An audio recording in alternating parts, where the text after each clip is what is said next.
You know this moment. You're standing inside a conversation that already feels dead, watching your words bounce off someone who isn't actually listening. And even as your chest tightens and your patience thins, you keep talking anyway. Your voice sharpens. Your thoughts speed up. And somewhere in the back of your mind, you realize this is going nowhere. But you push forward because a part of you still believes that if you explain it just one more time, if you phrase it just right, something will finally click. It won't. It never does. Here's the part most people don't want to face.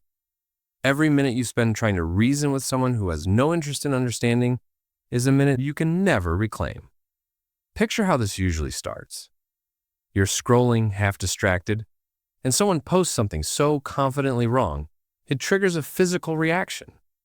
Your fingers move before your judgment catches up. You assemble a response that's clean, logical, backed by facts, maybe even generous in tone. You hit send, feeling justified. Then the reply comes back dismissive, twisted, or completely disconnected from what you actually said. And suddenly you're pulled deeper, typing faster, rereading messages, feeling your pulse rise while nothing meaningful changes. That's the trap. People like this aren't there to learn or exchange ideas. They're there to be seen, to stir noise, to feel important for a moment. They don't want clarity, they want reaction. And the instant you engage, you've already given them exactly what they were after. It's the same pattern every time. Once you respond, they keep pulling because attention is the reward. You think you're having a discussion, but you're not even playing the same game. A grounded person enters a conversation expecting some level of shared reality, an exchange where ideas can move back and forth and maybe land somewhere useful. But the other side isn't operating from that place. They're chasing stimulation, dominance, or chaos for its own sake. You're trying to build something coherent while they're knocking pieces over just to watch them fall. And in that environment, logic isn't a strength, it's a handicap. You're playing by rules they don't recognize, which means they can shift positions, contradict themselves, or derail the point without consequence, while you're still trying to stay consistent and fair. What makes this worse is that these exchanges rarely happen in private. They happen where other people can see them, online, at work, in group settings. And from the outside, it doesn't look like insight versus nonsense.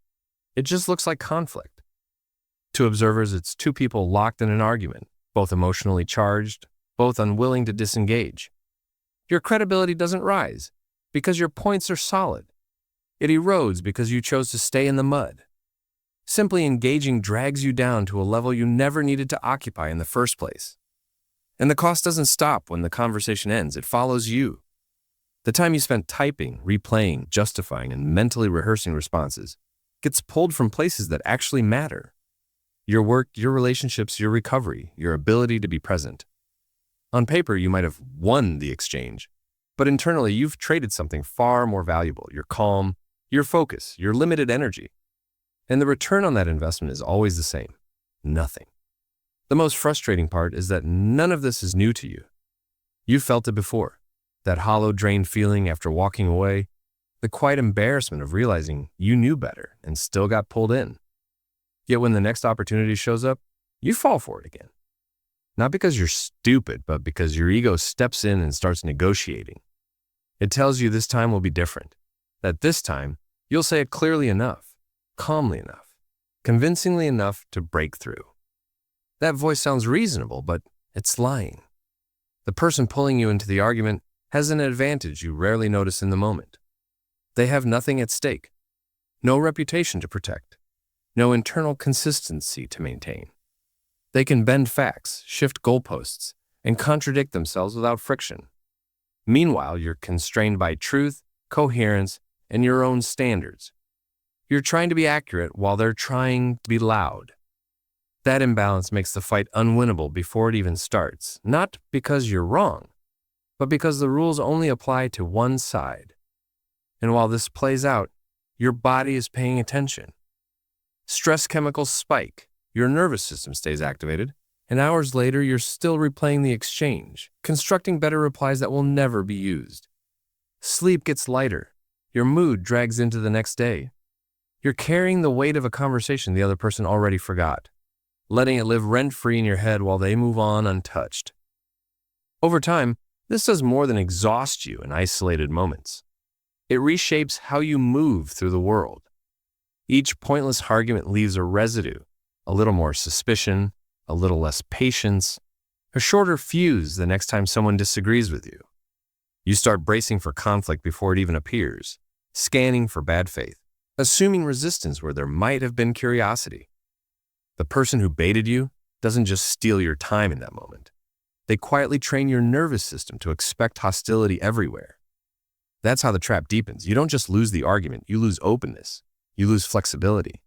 You lose the ability to stay grounded with people who actually matter because your system is still recovering from battles that never needed to happen. The chaos seeps outward, coloring conversations that had nothing to do with the original exchange.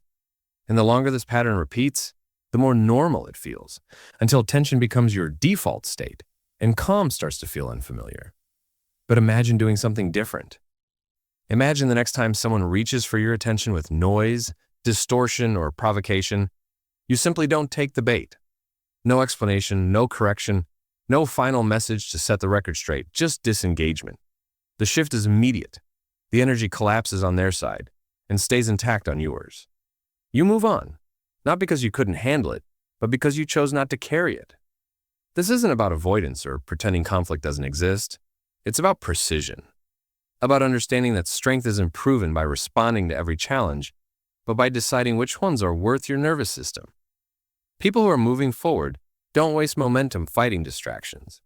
They protect their focus the same way they protect their health, because they understand how easily it can be drained.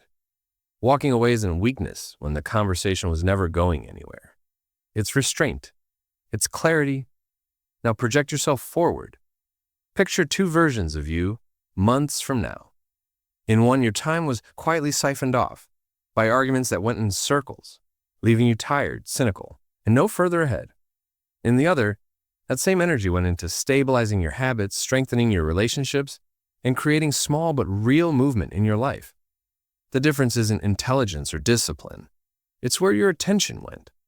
That choice shows up every time someone tries to pull you into dysfunction. So the next time you feel that familiar urge to correct, to explain, to prove something to someone who isn't listening, pause. Remember what it costs. You can feed the noise, or you can let it starve. You can step into the mess, or you can keep your footing. Your attention is not unlimited, and it's not free. Guard it. Invest it. Save it for places where it actually helps you get unstuck. This is the shift most people never make.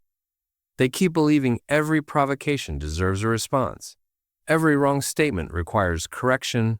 Every argument is an opportunity to win. But the people who actually change their lives understand something quieter and far more powerful. Attention is finite, energy is fragile, and where you place both determines the direction you move.